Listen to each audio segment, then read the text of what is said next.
Cool. All right. So, You think everyone can see that? Yep. Everyone, yep. All right, cool. All right, cool. So Okay, so Article 3, of the flank cuts, bandoleer and thigh cuts. The flank cuts, which cut the body in two transversely, are formed by evading or passing over the adversary's blade, lunging energetically and cutting his body diagonally, either inside or outside. So it's an image of outside flank cut and parry, and flank cut inside and parry. The bandolier cut is named this way by the soldiers because it describes the same line as the leather belt, which retains the pouch. It is formed by being in tierce guard, finally disengaging, following the opponent's blade and landing the cut from the left shoulder to the right hip. Reverse bandolier cuts are formed by making a circle with the blade of your sabre starting from the top, lunging with speed and cutting bottom up from the right hip to the left shoulder, or from the left hip to the right shoulder. These three cuts must be launched with much vivacity and finesse, otherwise they are dangerous, as stop cuts can be used if they are large or slow. Thigh cuts are only good for a riposte or as a feint. They are formed by following along the opponent's sabre and cutting his thigh from top to bottom, as the wound must be deep to put the enemy out of combat. The image of outside thigh cut and parry, an image of inside thigh cut and parry. There's a look at the leg there as well, which is interesting. I'm just going to take my earpiece out.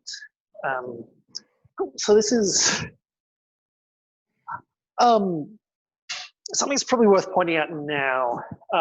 Something that happens with the Enlightenment in European thought and affects the fencing manuals is they become very interested in classifications. This is where like a lot of our scientific classification systems, taxonomies, sort of Linnaeus stuff comes from, where they're just like, they just start basically describing everything. And there's a lot of post-Enlightenment or Enlightenment era fencing manuals, going all the way up really to the 20th century, where they don't actually tell you how to do things. What they do is tell you what things are. So they say, like they'll just describe what a technique is. But depending on how they describe it, it may or may not necessarily be instructional.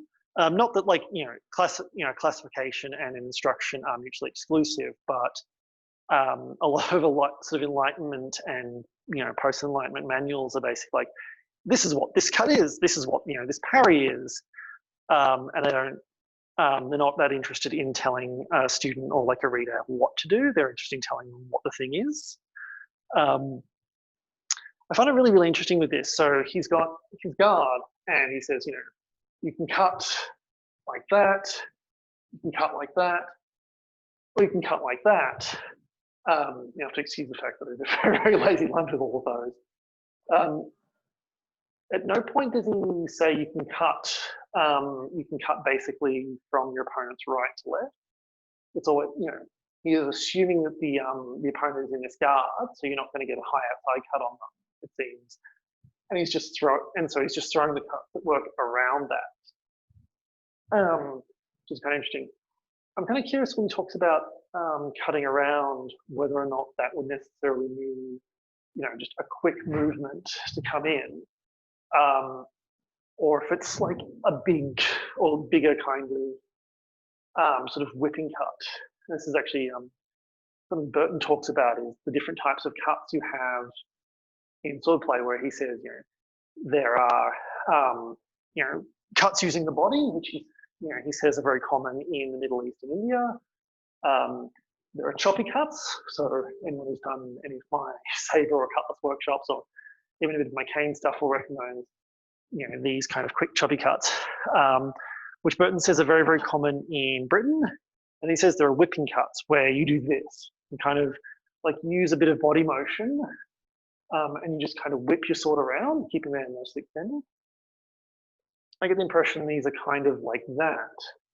I kind of wonder how big the sort of the moulinet is meant to be, given that I can make a very small moulinet to come around and get all the power I need from my lunge.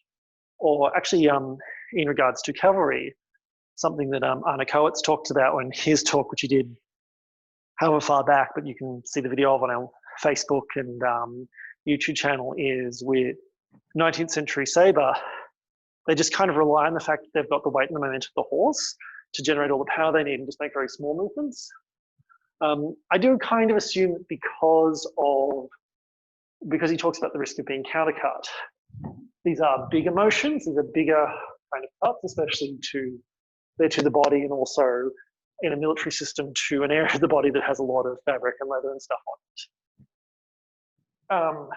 So I suspect that they're kind of, big full Milanese. But yeah, I think it's it's not intuitively clear, I guess, is my point. So I'm gonna kind of leave that over to comments once I get my jacket on, because it is very, very cold in the armory tonight. Yeah, so that's kind of my take on that section. What's everyone else's thoughts? I wonder if the reason you don't see a direct cut from, or how do I describe it? As in coming from Tierce, cutting over their sword as though you were extending a parry in court in a direct line, is because he specifically refers to the bandoleer cuts as finely disengaging. So it feels like he's specifically talking about coming around the sword. Well, maybe, there are ways of cutting. I'm going to get back up. I'm leaving my jacket on though. There are ways of cutting where, you can be in this position, and if I want to cut, I can just basically do a Moulin that way. And you can even use this to displace your opponent's sword and cut on a line that they would think would be closed. But yeah, well, my issue with that as an interpretation would be, he does preface a disengage or a cut over for this cut and this cut, but then he has this kind of rising cut on the other side, which doesn't have that motion. So I don't know if that's, I don't know.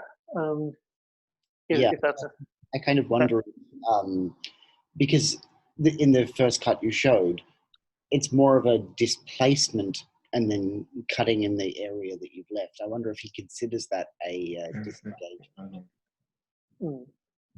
Yeah, like that might be a different technique.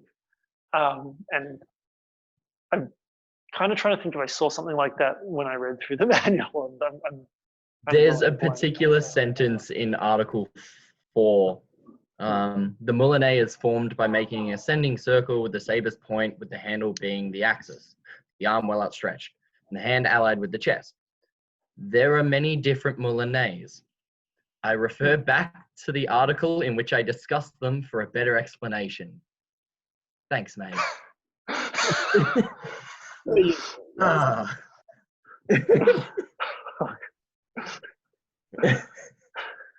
Wouldn't the bandolier cuts just be the same as 1, 2, and 3 in Hutt? 1, 3, and 4. 1, 3, 4. Man. Yeah. We might see it later. I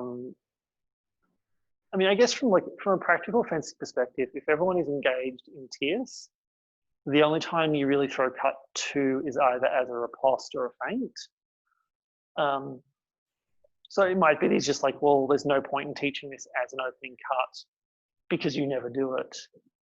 I don't know. So yeah. Fair. Well, the thing is, yes, I think you have to take this into account, like you're supposed to do feints before, which later come in the text. And in regards to the dégager and then strike, well, Grisier tells you, well, that doesn't work. He'll just change from tierce to carte and you'll be parried. Same opinion as you. Second can be made off a second lunge. He talks about that double lunge movement in the very first. Could one be to the cuff and then the other one come in has a flow. So that the first cut would be the feint to the cuff. Then the second one, the second cut off the second lunge would be the flick on the lunge, pivoting around the wrist at the body. Yes, I think it should be something more like that. You use it in combination with feints and displacements. Yes. Yeah. It's interesting. There are other systems where they teach the basic cuts, but they're fairly explicit that you shouldn't expect your opening cut to land. The reason why you learn the basic cuts is they're the component parts of everything else. So you have, your basic cuts that you shouldn't expect to land because your opponent will parry them. And then you have like your basic parries, which stop the basic cuts from landing. And then from there you have ripostes and feints and countercuts and everything else. So yeah, it might just be that, so there are other systems that kind of are built that way, where they teach all of the basic cuts because they're useful for doing more advanced stuff.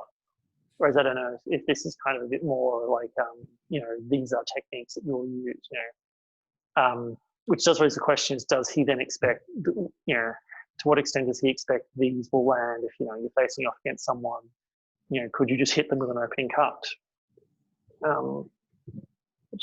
If you're doing weird or tricky stuff with your footwork is possible. I don't know. Are you going to take it just a single cut as your attack, or are you going to try and make I suppose it might be a term of combination, a two cut off the second lunge? Because you'd be close, and so you would go from where you're on outside, where the measure is the cuff, to the inside, where the measure would be the body. Double hits are well, that'd be my expectation. Like if I were to use this sort of thing in fencing, like when I was bouting, it would be in combination with something else. Although, there are fencing systems that talk about direct attacks, like these kind of you just do this attack to the body as something that they reasonably expect will land. So it probably also depends on what else your opponent is used to. And also actually the way you get direct attacks to land is through, not necessarily through having done other types of attack, but through distance and footwork.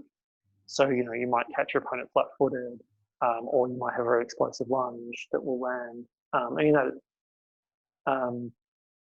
That is something I've done. And if you've already done a lot of foil, so you've already kind of learned, control and manipulation of distance, and how to set like distance traps and things like that, it might be a lot more reasonable that you would expect a direct attack to land, because you can catch your opponent flat-footed, or catch them at the right moment. Although he doesn't, I know if he, I don't know. It's kind of an interesting one. These are definitely not just basics that you're meant to build on. These are specific techniques that you're meant to implement. And he seems to only be teaching specific techniques that you're meant to implement. But this doesn't seem like something to be that easy to implement. Certainly not compared to the Menchets. So, I don't know if anyone else has any kind of thoughts. It seems like he's doing that kind of thing when someone's like really experienced with a sport, but they don't know how to teach someone. So like, I'll just show you all the things. Like, I've made all these mistakes, but I won't let you learn those mistakes because that sucks. I'll just tell you what I know is right for me. And it's like, it's these three things.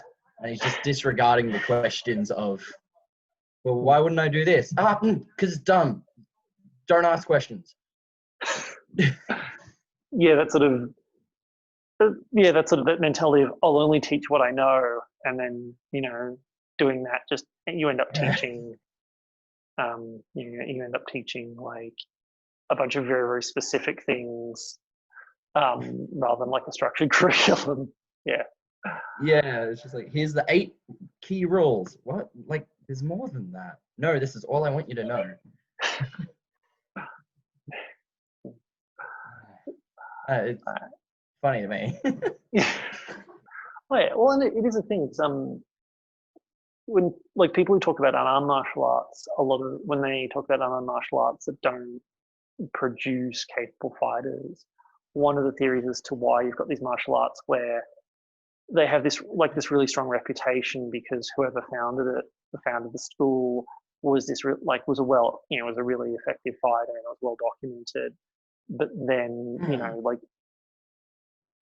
sort of 5-10 generations later, the practitioners aren't very effective is because the instructors only really teaching what they did without the context of having gone through a structured curriculum and having gone through all the things that got them up there.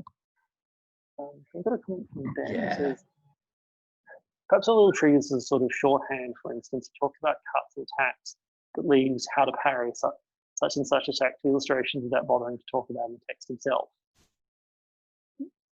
Yeah, I'd agree with that, Ben. I think that's probably the case. Yeah, he's just like, I think it was the comment before, which I think was Ben pointed out before, that he basically, Val just says, this is for people who already kind of know about sword fighting and just want to sort of focus it rather than necessarily for people who want kind of a ground up instruction. And yeah, no, I think that's probably the case. Like he does describe the parries and actually should, for the sake of completeness, demonstrate the parries. So, because it's fairly obvious, the parry. If you're familiar with the period fencing, you've got your tierce parry, your cart parry. He also has second. I think prime actually. Prime, second, and cart as parries. I feel intuitively like the tierce parry is there, but I don't actually remember him demonstrating it. But yeah, he doesn't actually say how to do it. He just shows you the attack and the parry, which is kind of interesting.